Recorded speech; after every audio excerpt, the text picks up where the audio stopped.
Now, Senator Okpeyemi Bamidele has revealed that the National Assembly is working on legal frameworks to establish state police as part of efforts to tackle Nigeria's growing insecurity.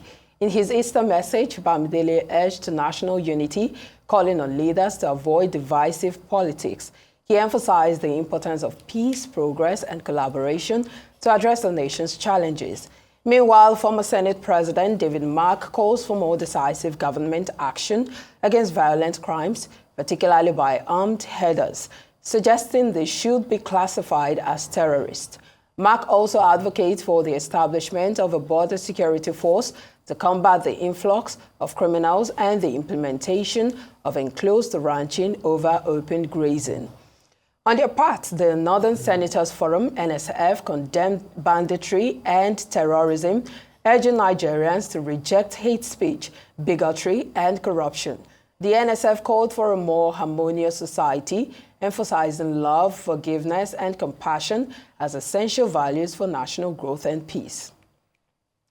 Now, for further analysis of Senate leaders' statement on plans to create legal frameworks for state police to battle insecurity and what impacts the decentralization of the nation's policing system could have on making communities safer, we're now joined by Arise News analyst Dayo Sobowale. Good afternoon, Mr. Sobowale, and happy Easter. Happy Easter. It's a pleasure to be here. Well, this isn't the first time state police will be coming to the front burner. A lot of people have called for it in the past. But now, what do you make of this legal framework that the Senate leader is calling for, especially seeing that at this time it's becoming more, looking at all of the crises in different parts of the country, it's becoming more expedient to find a lasting solution? Well, if you look at the newspapers or the news outlets, you will see that the state of insecurity is becoming alarming. There's no doubt about it. And you see, this is the Easter season, and all the religious leaders, especially the Christian ones, are sending out messages. David Mark, the former president of the Senate, made two important contributions. One, that armed herdsmen should be treated as terrorists, and then that we should create a border force to stop criminals infiltrating into our midst. Those are two important points. And if we join that with the legal framework, which has been in the pipeline for some time, but which is obvious, given the spate of killings and banditry and violent crimes, it is necessary for government to make a move. I dare say there is even need to make an emergency move.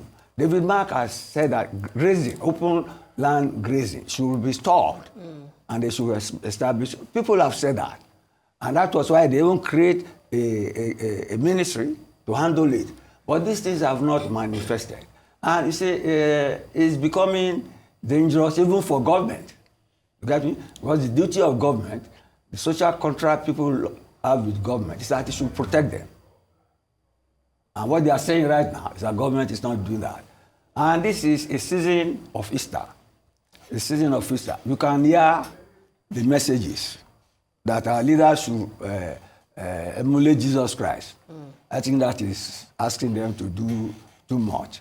But you see, what I will add is that I read a piece in CNN or somewhere over the week. And then, by the way, the Pope has died on Easter Day. I want to link that with this topic. Okay. But let me tell you the piece I wrote.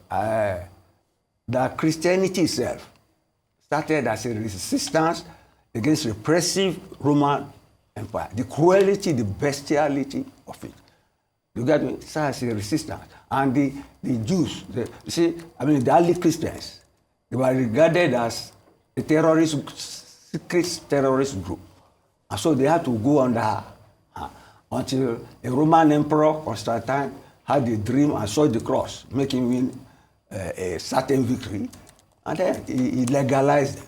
That was how they came into being. So it was a body of people fighting repressive, wicked regime. And then they too got into power. The state became the church. You get me? And they to misuse their power through corruption, and reformation came in at that.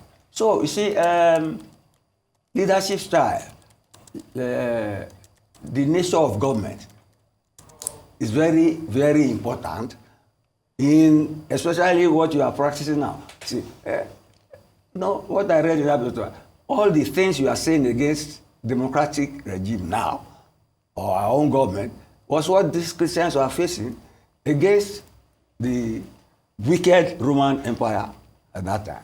So government should show humanity, empathy towards the suffering of its people.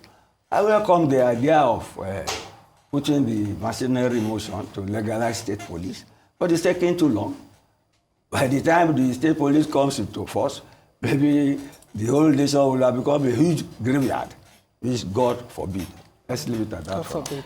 Mr. Sobowale, I appreciate the link that you've made to the early Christian movement, which was called the Way. I'm familiar with that aspect. Yeah. Thank you so much for that. What you highlighted about the need for the creation of a border force to stop criminals from infiltrating our borders is also key. But you also mentioned during that time, during the period of the Way, that there was misuse of power, which led to reformation. Yes. I would have liked to touch on how we could ensure that when this actually comes into effect, hopefully, the state police system, that it won't be exploited and used for political matters. But I would like to actually ask you about what you mentioned just now. Why do you think there's such a huge delay in this? It's bureaucracy, and it's because, it's our suspicion. Here to what you have noted now, that the power, the state governors will misuse the power. You get me? But you see, the urgency for it and the pervading insecurity far outweighs our suspicion now that something needs to be done urgently too. You get me? Before the nation disintegrates. Because if you look at the venom of opposition, it is not just not wishing the government well. It is like some people want the government to just blow away. That is political instability. We should not reach that stage. That is why the people in National Assembly should hurry up whatever effort they are doing. Let the government, let them misuse their power. People will call them to order anyway, because the laws are there. The rule of law thrives on the customs and traditions of society. And let me link it to the Pope. I wanted to do that. You see, this, may the Pope rest in peace. Amen. But I think about the last person to see him was Vance, the American Vice President. On this LGBTQ cultural war, they are on opposite sides. I wonder what he told him, and the man died almost the following day. That's what I wanted to say. See, I don't have time. You do. I mean, but quickly, I'd just like you to touch on the fact that he mentioned the divisive rhetoric, saying that some leaders are promoting that divisive rhetoric and that it's not helping in tackling security in the country. In 1 minute, that's the Senate leader, Okoyemi Bamidele. Of course, look at the venom. Look, go and read the critique of government. From Bakare, from former aide to the vice president, who is the Northern Forum, you could see it's like they are looking for an Armageddon. That something has to give, and it should not reach that level. You can criticize each other. You know the language to use to get understanding. But when it gets to a stage that you are wishing that the government should collapse, willy-nilly, that's treason. People should be called to order. That's all. Also, Mr. Sobowale, I need to go look at your theory linking the LGBTQ conversation to the passing of the Pope. Pope. Quickly, Vance. Okay.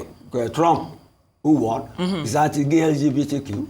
This Pope was the most vocal Pope for LGBTQ. Can't you see the opposition? It's possible. So, and I'm predicting that the next Pope will be anti-LGBTQ. Let's put some money on it. Thank you so much for your analysis, Mr. Dayo. We appreciate your time as always. Thank you for joining us.